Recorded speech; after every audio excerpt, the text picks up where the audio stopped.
அது ஒரு நடுத்தர குடும்பம். அந்த வீட்ல அம்மா, அப்பா, பையன்னு 3 பேரு இருக்காங்க.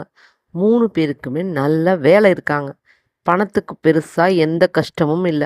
அது இந்த செல்ஃபோன் எல்லாம் இல்லாத ஆன்லைன் காலம். அப்ப பார்த்தா, அந்த ஒரு மாசம் மட்டும் அந்தோட வீட்டோட செல்ஃபோன் பில் ஜாஸ்தியா வந்துருச்சு. உடனே அப்பா அம்மா கிட்ட "இங்க பாருடி, என்னோட ஃப்ரெண்ட்ஸ் சொந்தக்காரங்க எல்லாம் ஃபோன் பேசணும்னா நான் ஆஃபீஸ் ஃபோன்லயே பேசிடுறேன். நீ தான் எல்லோருக்கும் வீட்ல இருந்து பேசியிருப்ப. அதனால தான் டெலிஃபோன் பில் இவ்வளவு ஜாஸ்தியா வந்திருக்கு" அப்படின்னு சொன்னாராம். அதுக்கு மனைவியோ, "நான் எல்லாம் வீட்ல இருக்கிற ஃபோன்ல பேசுறதே இல்ல. நான் எதுவானாலும் ஆஃபீஸ்ல இருக்கிற ஃபோன்லயே பேசிட்டு வந்துடுறேன்.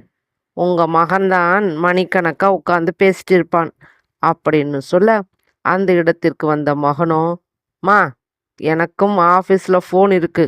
நானும் யார்ட்ட பேசினாலும் அங்கேயே பேசிடுவேன்னு" சொன்னானாம்.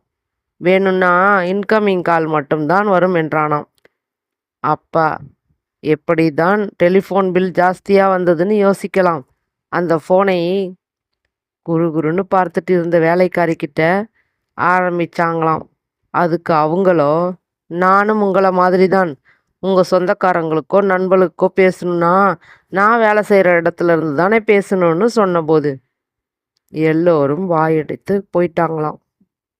You get what you give. நாம இந்த உலகத்துக்கு என்ன கொடுக்கிறோமோ, அதுதான் நமக்கு திரும்ப வரும்.